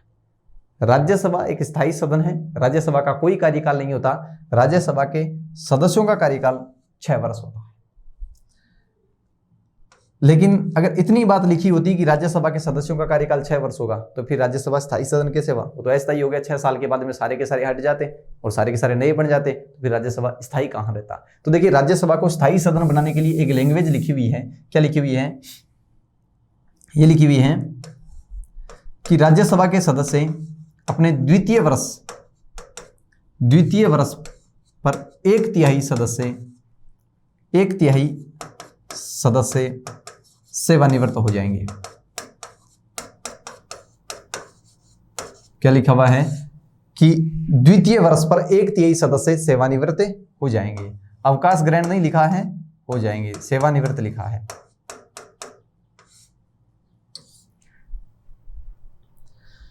द्वितीय वर्ष का मतलब कि जैसे हम 6 वर्ष बोलते हैं, उसी में मूल संविधान में ऐसा ही लिखा हुआ है। 6 वर्ष नहीं लिखा हुआ, वहां पर द्वितीय वर्ष लिखा हुआ है। 6 वर्ष तो हमने 2-2 के हिसाब से 3 बार जोड़ के 6 वर्ष कर दिया। देखिए कैसे है, जैसे 1952 में जब पहली बार राज्यसभा का गठन हुआ। देखिए, राज्यसभा का गठन होता है 3 अप्रैल 1952 को। राज्यसभा का जब गठन हुआ उस समय उसका नाम था राज्यों की परिषद। उसका नाम क्या था? राज्यों की परिषद। राज्यों की परिषद है। राज्यसभा के गठन के समय राज्यसभा का नाम था राज्यों की परिषद। 3 अप्रैल 1952 को इसका गठन होता है। राज्यसभा की पहली बैठक होती है 13 मई 1952 को। किस नाम से होती है? राज्यों की परिषद के नाम से ही होती है। लेकिन राज्यसभा का नाम यानी राज्य परिषद से राज्यसभा नाम कब पड़ा? तो राज्य परिषद से राज्यसभा नाम पड़ा 23 अगस्त 1954 में पड़ा। ये बात आपको ध्यान में रखें। अब देखिएगा, पहली बार जब राज्यसभा की बैठक हुई 13 मई 1952 को, तो उस समय राज्यसभा के जो सदस्य थे उनका कार्यकाल अगर हम ऐसे लिखें कि राज्यसभा के सदस्य का कार्यकाल 6 वर्ष होता है। मैंने ये लिखा कि राज्यसभा के सदस्य का कार्यकाल 6 वर्ष होता है। तो पहली बार जब 1952 में राज्यसभा का गठन हुआ तो इनका कार्यकाल तो 1958 में पूरा हो रहा है। 1958 में जब एक साथ हट गए तो फिर तो स्थायी कैसे हुआ? अस्थायी हो गया। स्थायी बनाने के लिए हमने क्या किया? 2-2 वर्ष से 1/3 सदस्य सेवानिवृत्त करते गए। 2-2 वर्ष कैसे? 1954 में, 1956 में। अब यहां पर क्या किया था हमने 1952 में नवंबर महीने में लॉटरी निकाली थी। लॉटरी कैसे निकाली कि जितने सदस्य थे, जितने राज्यसभा के उस समय सदस्य थे, उनकी लॉटरी निकाली कि 1954 यानी 2 वर्ष जब पहली बार पूरे होंगे तो कौन कौन से सदस्य सेवानिवृत्त होंगे। दूसरी बार जब 2 वर्ष पूरे होंगे 1954 से 56 तो कौन से सदस्य सेवानिवृत्त होंगे, और तीसरी बार कौन से होंगे। इस प्रकार की लॉटरी निकाली कि पहली बार जो 1952 में जो सदस्य बने उनकी लॉटरी निकाली। लॉटरी कैसे निकाली? जैसे मान लीजिए कुल सदस्य थे उस समय, मान लीजिए 245। अब मैंने कहा कि प्रत्येक 2 वर्ष से 1/3 सदस्य सेवानिवृत्त होंगे। प्रत्येक 2 वर्ष से होंगे तो 1952 में जो व्यक्ति सदस्य बना है उनका 2 वर्ष कब हो रहे हैं? 1954। 1/3 तो इसका 1/3 कितना होता है? 82 और 81। ये 1/3 हो गया। 1/3 का मतलब ये 82। अब 245 में से कौन से 82 सदस्य 1954 में अपना पद छोड़ेंगे? कौन से 82 छोड़ेंगे? तो अपनी मर्जी से भी तो कोई भी नहीं छोड़ेगा।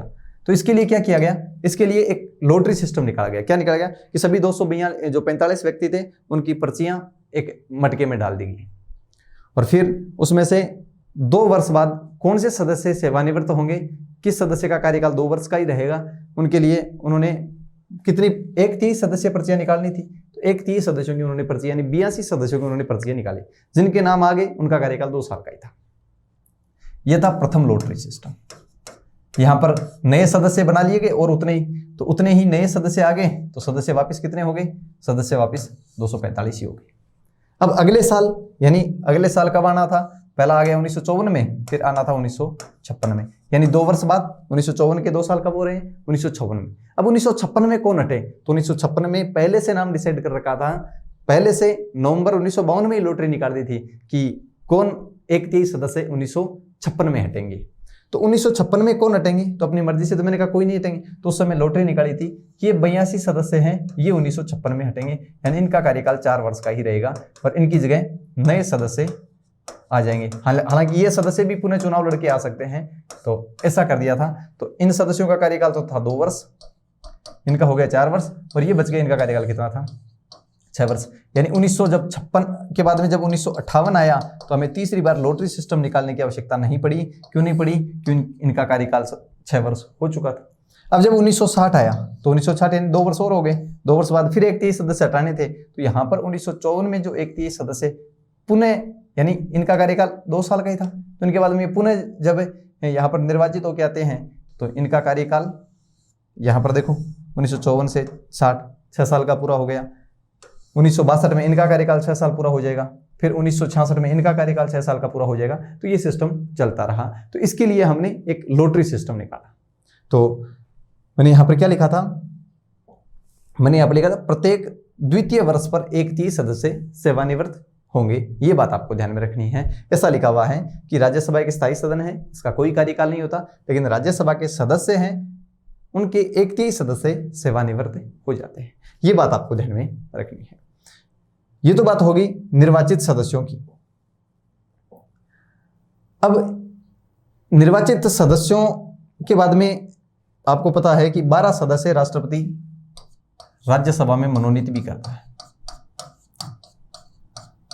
राष्ट्रपति 12 सदस्यों को राज्यसभा में मनोनीत भी करता है। राष्ट्रपति उन 12 सदस्यों को राज्यसभा में मनोनीत करता है जो साहित्य, ये क्रम आपको जैसे मैं लिख रहा हूं वैसे ही ध्यान में रखना है, जो साहित्य, विज्ञान, कला और समाज सेवा, ऐसे क्रम लिखा हुआ है। इस बार फर्स्ट ग्रेड का जो सब्जेक्ट का पेपर था उसमें एक क्रम पूछ लिया गया था कि राष्ट्रपति द्वारा जो 12 सदस्यों का मनोनयन किया जाता है उनका सही क्रम क्या है। तो साहित्य, विज्ञान, कला और समाज सेवा, इन 4 क्षेत्रों से राष्ट्रपति 12 सदस्यों को मनोनीत करता है। कोई जरूरी नहीं है कि इन चारों से 3-3 चुने, अकेले साहित्य से ही 12 चुन सकता है, लेकिन ये 4 तो ऐसे डिवाइडेशन कर रखा है। तो राष्ट्रपति राज्यसभा में साहित्य, विज्ञान, कला, समाज सेवा से ज्ञान रखने वाले या इनका नॉलेज रखने वाले लोगों को 12 सदस्यों को क्या करेगा? मनोनीत करेगा। ये बात आपको ध्यान में रखनी है। तो किन 12 सदस्यों को राष्ट्रपति मनोनीत करता है? जो साहित्य, विज्ञान, कला और समाज सेवा में जो ऐसे कहते हैं निपुण हैं, जो इनमें कुछ ज्ञान रखने वाले व्यक्ति हैं, नॉलेज रखने वाले व्यक्ति हैं, उन व्यक्तियों को यहाँ पर मनोनीत करते हैं। देखिए, राज्यसभा के मनोनीत की बात करूं तो राज्यसभा में मनोनीत होने वाली पहली महिला थी रुक्मणी अरुंधले। रुक्मणी अरुंधले राज्यसभा में मनोनीत होने वाली पहली महिला थी। 1952 में रुक्मणी अरुंधले मनोनीत हुई थी। 1952 में हुई थी रुक्मणी अरुंधले मनोनीत हुई थी। ये तो राज्यसभा में मनोनीत होने वाली पहली महिला है। अगर आपको पूछ ले कि राजस्थान से राज्यसभा में मनोनीत होने वाली पहली महिला कौन थी, तो राजस्थान से राज्यसभा में मनोनीत होने वाली पहली महिला थी शारदा बाई। और शारदा बाई को शारदा भार्गव भी इसका नाम है। ये 1952 में राजस्थान से राज्यसभा में मनोनीत हुई थी। क्योंकि राजस्थान से 10 सदस्य मनोनीत होते हैं, तो पहली बार जब राज्यसभा का गठन हुआ था उस समय राजस्थान से मनोनीत होने वाली पहली महिला थी शारदा बाई। और अगर ऑल ओवर पूछे कि राज्यसभा में मनोनीत होने वाली पहली महिला कौन है, तो रुक्मणी अरुंधले है। देखिए, राज्यसभा में 12 मनोनीत होने वाले, अगर पहली बार जब राज्यसभा का गठन हुआ था उस समय राज्यसभा में 12 सदस्य कौन कौन मनोनीत हुए थे, अगर उनकी लिस्ट देखना चाहें, उनके नाम देखना चाहें कि कौन कौन व्यक्ति राज्यसभा में पहली बार मनोनीत हुए थे, तो ये उनके नाम है। ये सत्येंद्रनाथ बोस भारतीय गणितज्ञ और विज्ञान भौतिकविद थे।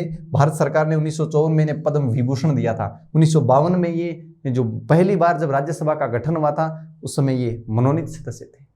मैं उन सदस्यों की बात कर रहा हूं जो पहली बार यानी 1952 में जो 12 सदस्य मनोनीत हुए थे उनकी बात कर रहा हूं। तो ये पहले सदस्य थे जिन्हें राज्यसभा में मनोनीत किया गया था। ये थे राधा कुमुद मुखर्जी। ये ब्रिटिश औपनिवेशिक काल में एक इतिहासकार थे, इन्हें मनोनीत किया था। साहिब सिंह सोखे तीसरे व्यक्ति थे जिसे राज्यसभा में मनोनीत किया गया था। 1952 की बात कर रहा हूं। नारायण दास मलकानी एक प्रसिद्ध सामाजिक कार्यकर्ता और स्वतंत्रता सेनानी थे, इन्हें पद्म विभूषण पुरस्कार भी मिला था। तो ये वो व्यक्ति है जिन्हें पहली बार राज्यसभा में मनोनीत जो 12 सदस्य हुए थे उनमें इनका नाम है। रुक्मिणी देवी अरुंदले। रुक्मिणी देवी अरुंदले राज्यसभा में मनोनीत होने वाली पहली महिला थी और इनका संबंध भारतीय शास्त्रीय संगीत से था। ये एक भारतीय थियोसोफिस्ट नृत्यांगना और भारतीय शास्त्रीय नृत्य भरतनाट्यम के नृत्य प्रशिक्षक और पशु अधिकारों के कल्याण के लिए कार्यकर्ता थी। देखिएगा कितने जबरदस्त ये लोग थे जिन्हें राज्यसभा में पहली बार मनोनीत किया गया था। आगे और बात करें तो जगदीश मोहनदास कुमार पाई ये भारतीय लेखक थे। इन्हें पहली बार जो राज्यसभा का गठन हुआ 1952 में उस समय इन्हें मनोनीत किया गया था। पृथ्वीराज कपूर ये वो शख्सियत है जिनकी आज लगभग 4 पीढ़ियां हमारे फिल्म जगत में काम कर रही है। जैसे करीना कपूर है, इसके अलावा और जितने भी कपूर हैं ये उनके ऐसे कहते हैं कि उन्हीं के वंशज है पृथ्वीराज कपूर के। ये पृथ्वीराज कपूर भारतीय रंगमंच और हिंदी फिल्म उद्योग के अग्रणी अभिनेता थे। 1969 में पद्म भूषण, 1971 में दादा साहब फाल्के पुरस्कार से इसे सम्मानित किया गया था। तो ये बातें आपको ध्यान में रखनी है कि पृथ्वीराज कपूर राज्यसभा में मनोनीत प्रथम अभिनेता हम पढ़ते आए हैं, ये वही पृथ्वीराज कपूर है जिन्हें राज्यसभा में मनोनीत किया गया था।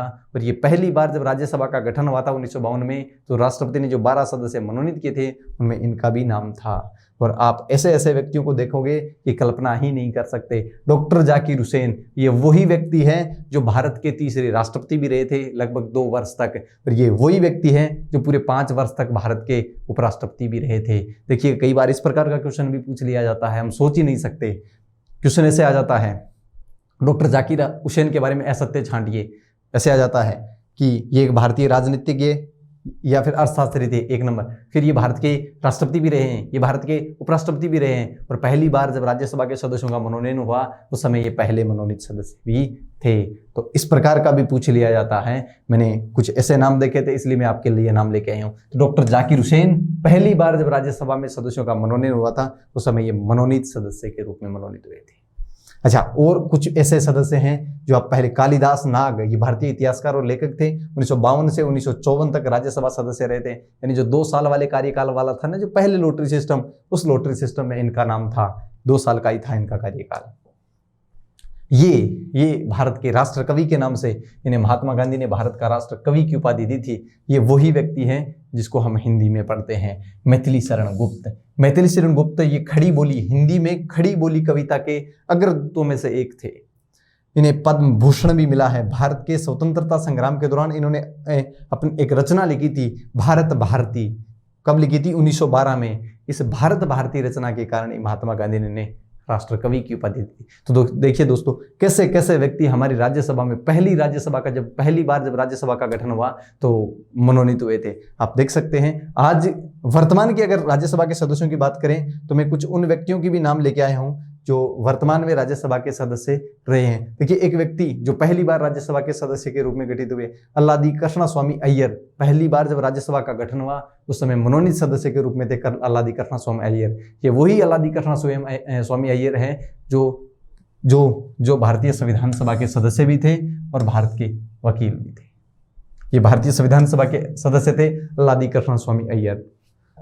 1929 से 1944 तक ये मद्रास राज्य के एडवोकेट जनरल रहे थे, महाधिवक्ता रहे थे। तो ये वही अल्लादी कृष्णा स्वामी अय्यर हैं। तो कई ऐसे नाम हैं जिसको हमने सुन रखा है, कई ऐसे नाम भी आए हैं जो हमने पहली बार सुने हैं। एक काका साहब कालेलकर, ये भारत के प्रसिद्ध शिक्षा शास्त्री, पत्रकार, स्वतंत्रता सेनानी थे। इन्होंने गुजराती और हिंदी में साहित्य रचना की। 1965 में साहित्य अकादमी पुरस्कार भी मिला है। तो ये वो व्यक्ति थे जो राज्यसभा में पहली बार 1952 में जब राज्यसभा का गठन हुआ तो जो 12 सदस्य राष्ट्रपति डॉक्टर राजेंद्र प्रसाद के द्वारा जो मनोनीत किए गए थे वो सदस्य थे। अब मैं कुछ उन सदस्यों के भी नाम आपके सामने प्रस्तुत कर रहा हूं जो वर्तमान में राज्यसभा में मनोनीत है। वर्तमान में जो 12 सदस्य राज्यसभा में मनोनीत है वो कौन कौन है? तो एक नाम है श्री स्वपन दास गुप्ता। ये श्री स्वपन दास गुप्ता है, ये पत्रकार हैं। 25 अप्रैल 2016 से 24 अप्रैल 2022 तक इनका कार्यकाल है, 6 वर्ष का। ये भारतीय पत्रकार हैं। The statement, the Delhi telegraph, the times of India, the Indian express, India today में संपादकीय पद इन्होंने संभाले हैं। 2015 में साहित्य और शिक्षा के क्षेत्र में पद्म भूषण से इन्हें सम्मानित किया गया है। तो ये उतने ऐसा कहते हैं कि जब स्वतंत्रता संग्राम के समय के जो लोग थे, जो पहली बार जो मनोनीत होकर जो सदस्य आए थे, इतने प्रभावशाली तो नहीं हैं, फिर भी ये बहुत अच्छे लोगों में गिने जाते हैं। अगले अगर सदस्य की बात करें तो देखिएगा, बीजेपी के एक बहुत ताकतवर नेता, ऐसे कहते हैं डॉक्टर सुब्रमण्यम स्वामी। कार्यकाल इनका 2016 से 2022 तक है। ये जनता पार्टी के राष्ट्रीय अध्यक्ष रह चुके हैं और 1990-91 में वाणिज्य, विधि एवं न्याय मंत्री भी रहे हैं। अंतर्राष्ट्रीय व्यापार उद्योग के ये अध्यक्ष भी रहे हैं। हार्वर्ड विश्वविद्यालय से अर्थशास्त्र में डॉक्टरेट की उपाधि प्राप्त की है और 1974 से 1999 के बीच 5 बार ये संसद के सदस्य भी रह चुके हैं। पुस्तक इनकी राम सेतु, राष्ट्रीय एकता के प्रतीक और 2G स्पेक्ट्रम स्कीम।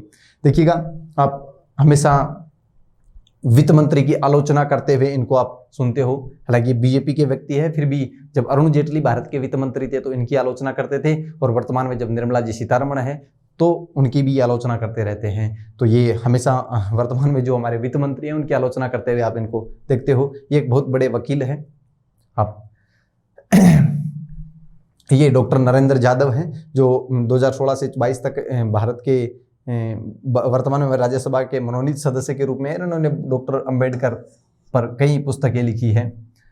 आगे अगर बात करें तो सुरेश गोपी, देखिएगा ऐसे ऐसे लोग हैं जो हमने नाम ही नहीं सुने होंगे। डॉक्टर ये सुरेश गोपी जो फिल्म ये क्या एक अभिनेता है, दक्षिणी भारत के अभिनेता है। इन्हें 1998 में राष्ट्रीय फिल्म पुरस्कार और केरल का राज्य फिल्म पुरस्कार भी मिल चुका है। तो ये ऐसे ऐसे अगर नाम आ जाए, पूछ ले वर्तमान में कौन राज्यसभा सदस्य के रूप में मनोनीत नहीं है, तो ये नाम तो हमने सुना ही नहीं है। शायद मेरे हिसाब से पहली बार ही सुना होगा। तो सुरेश गोपी ये वर्तमान में राज्यसभा में मनोनीत उन 12 सदस्यों में शामिल है। ये मेरी कॉम, MC मेरी कॉम, इनको कौन नहीं जानता। देखिए MC मेरी कॉम 2016 से 2022 तक ये राज्यसभा के सदस्य के रूप में, मनोनीत सदस्य के रूप में ये वर्तमान में राज्यसभा में है, यानी संसद में सदस्य है। भारतीय ओलंपिक मुक्केबाज है, आपको पता होगा। 6 बार रिकॉर्ड के लिए विश्व एमेच्योर बॉक्सिंग चैंपियन बनने वाली एकमात्र महिला मुक्केबाज है और ये एशियाई खेलों में स्वर्ण पदक पाने वाली पहली भारतीय महिला है। ऐसे ऐसी शख्सियत देखिए हमारी राज्यसभा में है। ये पहली महिला है जो राज्यसभा में खेल से मनोनीत है। हालांकि ऐसा कोई डिफाइन नहीं कर रखा कि कौन खेल से है, कौन किस से है, हालांकि ये मनोनीत है अभी राज्यसभा में। मणिपुर सरकार इसे मेथाई लीमा की उपाधि से जानता है। ये मणिपुर की है, तो मणिपुर सरकार ने इसे कौन सी उपाधि दे रखी है? मेथाई लीमा। 2020 में इसे पद्म विभूषण मिला है, जो भारत का दूसरा सर्वोच्च नागरिक सम्मान है, और 2009 में राजीव गांधी खेल रत्न पुरस्कार से ये सम्मानित हो चुकी है, 2009 में ही। आगे अगर राज्यसभा सदस्य की बात करें तो संभाजी छत्रपति, ये छत्रपति के 13वें वंशज है। ये एक बार लोकसभा के चुनाव भी लड़े थे, लेकिन लोकसभा का चुनाव हार गए थे। पीछे मराठा जो आरक्षण को लेकर जो आंदोलन हुआ था, इसमें ये एक चेहरे के रूप में उभरे थे। कार्यकाल 2016 से 2012 तक है इनका। तो इस प्रकार की अगर नाम पूछ ले, संभाजी छत्रपति, सुरेश गोपी, तो इस प्रकार के नाम जो ज़्यादा चर्चा में नहीं रहे हैं, इस प्रकार के नाम आपको पूछ लें कि कौन मनोनीत नहीं है, तो आपको ध्यान में रखने हैं। ये रूपा गांगुली, कौन नहीं जानता रूपा गांगुली को? आपने लॉकडाउन में खूब महाभारत देखी होगी, और महाभारत में जो द्रौपदी का जो रोल है, उस द्रौपदी के रूप में कौन है? रूपा गांगुली है। देखिए रूपा गांगुली 2016 से 2022 तक राज्यसभा की सदस्य हैं और भारतीय अभिनेत्री, पार्श्व गायिका और राजनीतिज्ञ हैं, और राष्ट्रीय फिल्म पुरस्कार 2011 सर्वश्रेष्ठ महिला पार्श्व गायिका के रूप में से मिला है। रूपा गांगुली आप सब लोग इनसे वाकिफ होंगे, और महाभारत में आपको पता होगा इन्होंने द्रौपदी का रोल अदा किया था। ये राम शकल उत्तर प्रदेश के रॉबर्टगंज से लोकसभा के लिए चुने गए थे 3 बार, 96, 98 और 99 में। वर्तमान में 2018 से 2024 के लिए क्या है? राज्यसभा सदस्य हैं, मनोनीत हैं, और ये RSS से भी जुड़े हुए हैं। आगे अगर बात करें तो राकेश सिन्हा लेखक और दिल्ली विश्वविद्यालय में एसोसिएट प्रोफेसर हैं राकेश सिन्हा। और राकेश सिन्हा जो आरएसएस के संस्थापक है डॉक्टर हेडगेवार, उन पर कई पुस्तकें इन्होंने राकेश सिन्हा ने लिखी है। वर्तमान में ये राज्यसभा में मनोनीत सदस्य के रूप में है। तो ये ऐसे ऐसे नाम हैं जो आपने नहीं सुने होंगे, पहली बारी हम देख रहे हैं। सोनल मानसिंह, कौन नहीं जानता सोनल मानसिंह को? ये भारतीय शास्त्रीय नर्तक है, भरतनाट्यम और ओडिशा नृत्य शैली में प्रमुख है। जो आरपीएससी की जो तैयारी करते हैं, पीसीएस की जो तैयारी करते हैं, उनमें सोनल मानसिंह का शायद ही कोई नाम नहीं जानता हो। सोनल मानसिंह के बाद में बात करें डॉक्टर रघुनाथ महापात्र, ये उड़ीसा राज्य के वास्तुकार और मूर्तिकार हैं। तीनों पद्म पुरस्कार इन्हें मिल चुका है, पद्म विभूषण, पद्म भूषण और पद्म श्री, ये तीनों पुरस्कार इन्हें मिल चुके हैं। 2024 तक इनका मनोनीत सदस्य के रूप में कार्यकाल है। अगले अगर सदस्य की बात करें तो डॉक्टर, ये कौन है? रंजन गोगोई। कौन नहीं जानता रंजन गोगोई को? सुप्रीम कोर्ट के 46वें मुख्य न्यायाधीश रहे हैं। यानी वर्तमान में जो हमारे मुख्य न्यायाधीश है सुप्रीम कोर्ट के बोबड़े, उनसे पहले जो मुख्य न्यायाधीश थे वो रंजन गोगोई थे। इनके कई ऐतिहासिक फैसले इन्होंने दिए थे। आपको पता होगा राम जन्मभूमि विवाद को लेकर इन्होंने फैसला दिया था, 3 तलाक वगैरह से कई फैसले इन्होंने दिए थे। उच्चतम न्यायालय के एकमात्र मुख्य न्यायाधीश हैं जो राज्यसभा में मनोनीत हुए हैं। और इनके पिता असम से मुख्यमंत्री भी रह चुके हैं। और अभी जब ये राज्यसभा में मनोनीत हुए थे तो ये चर्चा में भी रहे थे, ज़्यादा हाईलाइट रहे थे, क्योंकि जैसे ही सुप्रीम कोर्ट के मुख्य न्यायाधीश से रिटायर हुए कुछ ही महीनों के बाद में राज्यसभा के सदस्य के रूप में मनोनीत हो गए, इसलिए चर्चा में भी बहुत ज़्यादा रहे थे। तो ये बात होती है हमारे राज्यसभा के, ऐसे कहें कि वो सदस्य जो पहली बार राज्यसभा में मनोनीत हुए थे और राज्यसभा के वो सदस्य जो वर्तमान में राज्यसभा में मनोनीत हैं। अब अगर बात करें राज्यसभा के सदस्यों की शपथ की, तो देखिएगा राज्यसभा के सदस्यों की बात करें तो राज्यसभा के सदस्यों को शपथ, संविधान में ऐसा लिखा हुआ है कि संसद के सदस्यों को शपथ राष्ट्रपति दिलाएगा, लेकिन राष्ट्रपति इनके लिए किसी अन्य व्यक्ति को भी नियुक्त कर सकता है कि वो व्यक्ति शपथ दिला दे। तो आपको ये बात ध्यान में रखनी है कि राज्यसभा के सदस्यों को शपथ कौन दिलाता है? राष्ट्रपति। देखिए व्यवहार में क्या है, जो निर्वाचित सदस्य जो होते हैं, राज्यसभा के जो निर्वाचित सदस्य हैं उनको तो शपथ दिलाते हैं राज्यसभा के पीठासीन अधिकारी। पीठासीन का मतलब सभापति। व्यवहार की बात करूं, वर्तमान व्यवहार की बात करूं तो राज्यसभा के जो निर्वाचित सदस्य हैं उनको शपथ दिलाते हैं सभापति, और जो मनोनीत सदस्य राज्यसभा के उनको शपथ दिलाते हैं राष्ट्रपति। मैं व्यवहार की बात बता रहा हूं, लेकिन संविधान में क्या लिखा हुआ है? संविधान में ऐसा लिखा हुआ है कि राष्ट्रपति संसद के सदस्यों को शपथ दिलाएंगे और वो चाहें तो किसी अन्य सदस्यों को संसद में शपथ दिलाने के लिए नियुक्त कर सकते हैं। तो ये बात आपको ध्यान में रखनी है। तो संसद के सदस्यों को शपथ कौन दिलाते हैं? तो राष्ट्रपति। लेकिन व्यवहार की बात करें तो निर्वाचित सदस्यों को तो पीठासीन यानी सभापति दिलाते हैं राज्यसभा के, और मनोनीत सदस्यों को राष्ट्रपति दिलाते हैं। ये बात आपको ध्यान में रखनी है। आगे बात करें हम त्याग पत्र की, तो राज्यसभा के सदस्य अपना त्याग पत्र किसे देते हैं? तो राज्यसभा के सदस्य अपना त्याग पत्र सभापति को संबोधित करते हैं। राज्यसभा के सदस्य अपना त्याग पत्र सभापति को देते हैं। ये बात आपको ध्यान में रखनी है। तो हमारी सारी बातें लगभग राज्यसभा के बारे में जो प्रमुख बातें थी वो होगी कि राज्यसभा सदस्य बनने की योग्यता क्या है, शपथ कौन दिलाता है, त्याग पत्र किसे देता है, कार्यकाल कितना होता है, वेतन की बात करें तो राज्यसभा के सदस्यों का वेतन कितना होता है एक सदस्य के रूप में, वो सारी बातें हमारी हो गई। इसके बाद में हमने ये भी देखा कि किस प्रकार राज्यसभा के सदस्य का चुनाव होता है, किस प्रकार उनको चुना जाता है। ये सारी बातें हमारी राज्यसभा की हुई। अगली जो हमारी क्लास होगी 10-15 मिनट के ब्रेक के बाद, उसमें हम राज्यसभा के पदाधिकारियों के बारे में चर्चा करेंगे, सभापति और उपसभापति की, और राज्यसभा के विशेषाधिकार। तब तक के लिए धन्यवाद, नमस्कार, राम राम।